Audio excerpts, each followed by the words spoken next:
नमस्कार दोस्तों, स्वागत है आपका मेरे चैनल पे। दोस्तों, जैसा कि आप जानते हैं कि India 5th generation fighter jet के ऊपर काम कर रहा है, जिसे आप AMCA प्रोग्राम के नाम से जानते हैं। और इससे पहले भी इंडिया रशिया के साथ में जा रहा था, जो कि दोस्तों FGFA प्रोग्राम के नाम से जाना जाता था, यानी कि 5th generation fighter aircraft programme. और इसमें कहा जाता है कि रशिया की तरफ से बहुत ज़्यादा प्राइस की डिमांड की जा रही थी, इसीलिए इंडिया पीछे हट गया। लेकिन दोस्तों, इसके और भी बहुत से कारण थे और इसका हमें फ़ायदा भी हुआ है। आज इसी के ऊपर बात करेंगे। चलिए दोस्तों, शुरू करते हैं।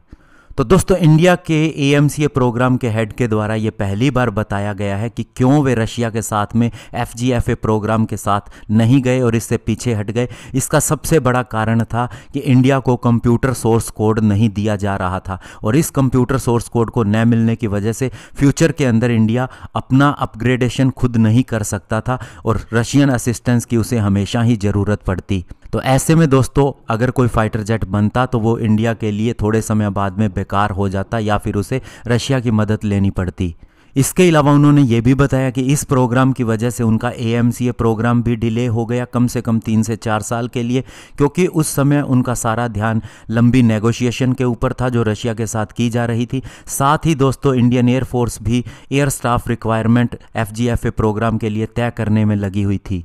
इसके अलावा इस फाइटर जेट के अंदर भी जो खूबियां बताई जा रही थी वो इंडिया को पसंद नहीं आ रही थी, क्योंकि सुखोई ब्यूरो का फोकस था मैन्योवरेबिलिटी के ऊपर, जबकि इंडिया चाहता था कि इसके अंदर स्टेल्थ फीचर ज़्यादा हो जो कि इसके अंदर कम दिखाई दे रहे थे।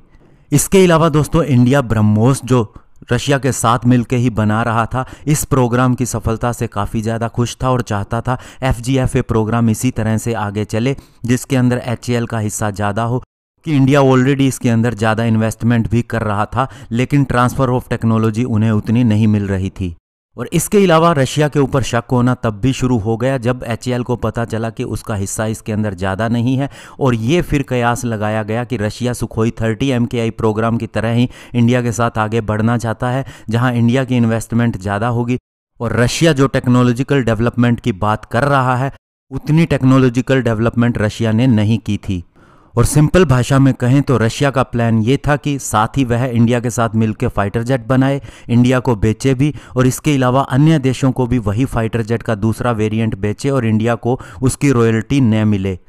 इसके अलावा दोस्तों, इंडिया को शक इसलिए भी हुआ कि सुखोई ब्यूरो ने इंडियन पायलट को उनके नए फाइटर जेट को इवेलुएट करने का मौका नहीं दिया, जबकि सोवियत ईरा के अंदर इंडिया को उन नए फाइटर जेट को भी देखने का मौका मिलता था जो अभी दुनिया के सामने नहीं आए होते थे, जैसे कि MiG-23, सुखोई 25, सुखोई 27। इसके अलावा दोस्तों, 2014 के अंदर इंडिया को रशिया के द्वारा बनाए गए पाकफा के प्रोटोटाइप को देखने का मौका मिला और इसके अंदर केवल एक ही फ्लाइट लेने का मौका मिला। और उसके बाद जब ये फाइटर जेट लैंड किया तो इसके अंदर आग भी लग गई, और उसके बाद में इंडिया को ब्रीफ भी नहीं किया गया कि इस आग लगने के पीछे कारण क्या था।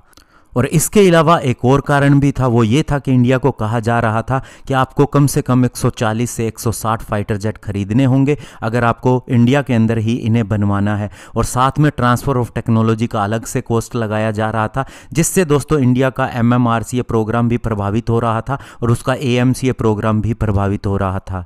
और सबसे बड़ी बात, इंडियन एयरफोर्स को अपने सूत्रों के द्वारा जो रशियन एयरफोर्स के अंदर थे, ये पता चला कि रशियन एयरफोर्स खुद इस फाइटर जेट को नहीं खरीदना चाहती, जिसके पीछे टेक्निकल डेफिशिएंसी भी कही जा रही थी और इसका हाई प्राइस भी। तो ऐसे में दोस्तों, इंडिया को इस फाइटर जेट को खरीदने के बाद और भी प्रॉब्लम आने वाली थी, क्योंकि उसे स्पेयर के लिए और अन्य चीज़ों के लिए फिर से रशिया पर निर्भर होना पड़ता। और कहीं ना कहीं रशियन एयरफोर्स के द्वारा इसे न खरीदा जाना भी हमें काफ़ी ज़्यादा डाउट दे रहा था।